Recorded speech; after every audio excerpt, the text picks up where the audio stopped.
We are live. Good afternoon, every breathing one. Comment tu te sens? C'est l'après-midi au moment où je te fais cette vidéo en live ici sur Facebook sur la page de Improve English pour ton émission quotidienne Improve Your English Daily. Améliore ton anglais quotidiennement en pratiquant les rudiments des techniques de la langue anglaise, notamment des pratiques. Là, cette semaine, on est sur la conjugaison. C'est le 57e épisode de ton show quotidien. Et cette semaine, on est donc sur les bases approfondies de la conjugaison. Et j'ai appelé l'épisode du jour le verbe précis au temps ajusté, concordance numéro 2. Ouh là là, qu'est-ce que ça veut dire? Peut-être que tu me découvres.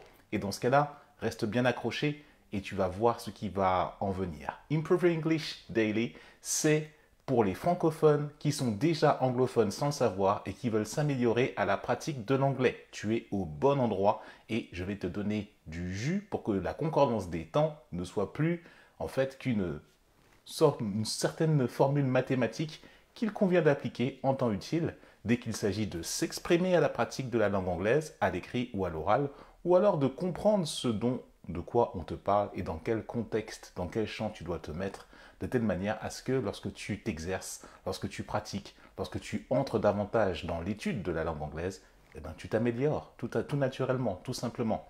Dans les liens qui sont dans la description, comme d'habitude, j'ai l'habitude de te dire que tu as tous les éléments pour me suivre sur les différents réseaux sociaux. Je te fais ce live en direct sur la page Facebook d'Improve Your English. Tu as la possibilité de me retrouver en replay sur la chaîne YouTube d'Improve Your English et tous les autres réseaux sociaux. Maintenant, tu commences à connaître. Je ne vais plus me répéter quand tu cherches. If you search, you will find. Si tu cherches, tu vas trouver. Obligatoirement. Entrons dans la leçon d'aujourd'hui. Alors, concordance de temps. Deuxième épisode. Hier, je t'ai parlé donc du premier épisode où, dans un cas hypothétique, donc si on prend la langue française, on utilise une phrase qui commence par si. La première partie de la phrase est au présent. La deuxième partie de la phrase sera donc au futur. Et je t'ai démontré qu'il en était de même, exactement de même, en anglais. Je t'invite à voir la vidéo d'hier. Je ne vais pas me répéter ici.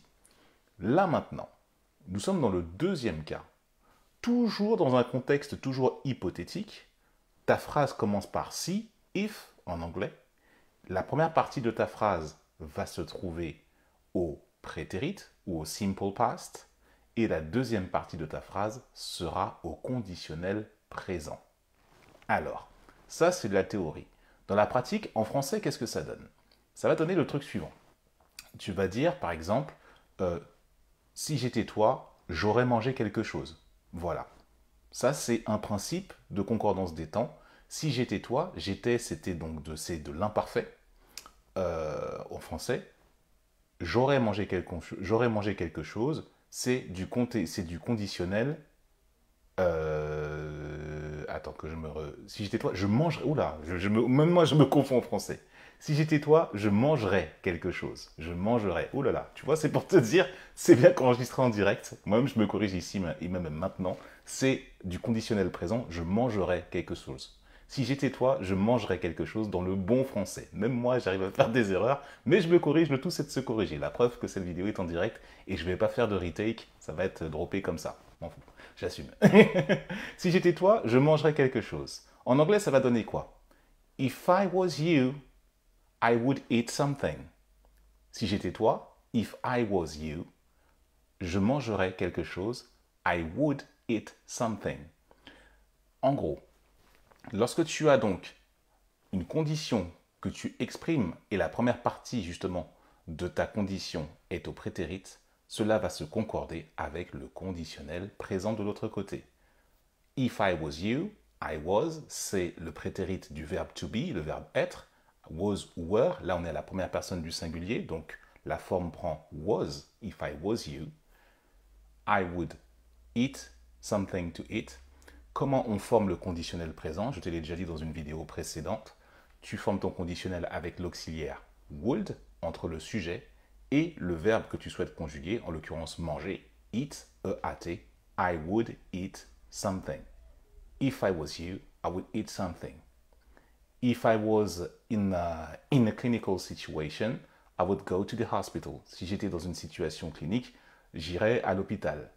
Tu vois, c'est d'autres. Après, tu n'as qu'à changer les sujets, tu n'as qu'à changer les verbes, mais la structure dans ce type de concordance de temps reste la même. Note bien cela. Le prétérit, le simple past, ou l'équivalent en français, on ne parle plus en français au simple past, pardon, au passé simple. On ne parle plus au passé simple, c'est devenu complètement désuet. On parle à l'imparfait. Tu transformes ça au conditionnel présent de l'autre côté.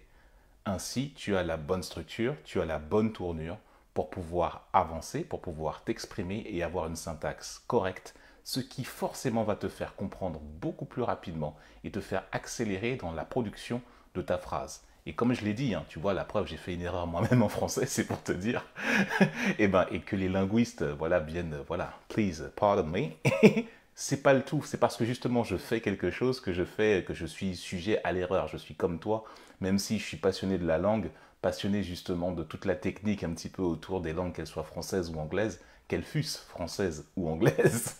Et donc pour le coup, c'est un vrai plaisir pour moi de te proposer ça, parce que justement, on atteint un niveau d'excellence forcément à force de le faire. Forcément, il se peut que tu te trompes à un moment donné, mais le tout c'est d'être humble, de reconnaître et de continuer malgré tout.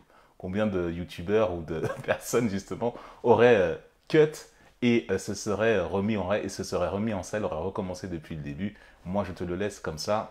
On est humain et c'est comme ça que ça fonctionne et c'est comme ça que je pense on progresse le plus vite. Le tout, c'est de se corriger, comme je l'ai déjà dit.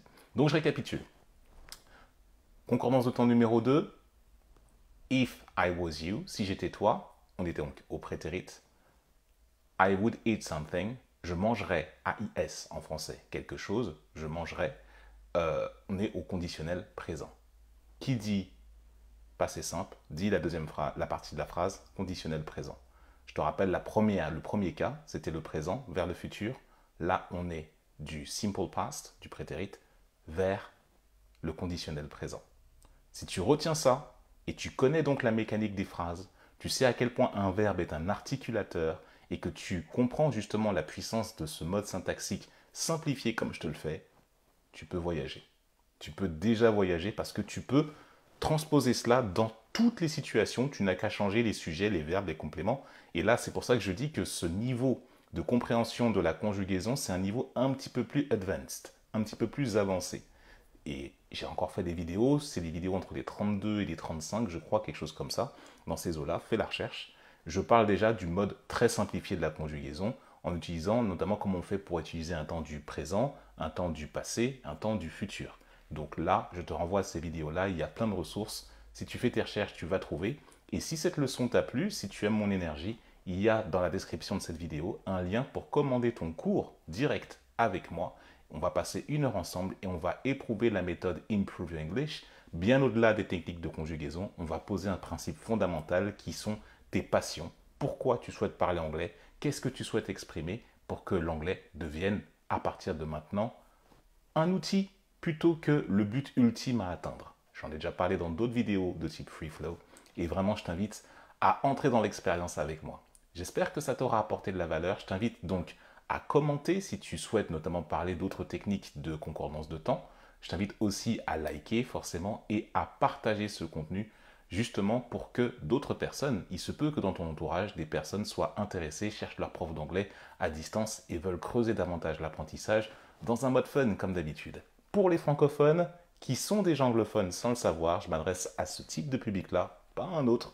Ça me fera plaisir de te retrouver. Until the next video. Je te souhaite de beaux moments où que tu sois. Wish you the best. Take care. Bye bye.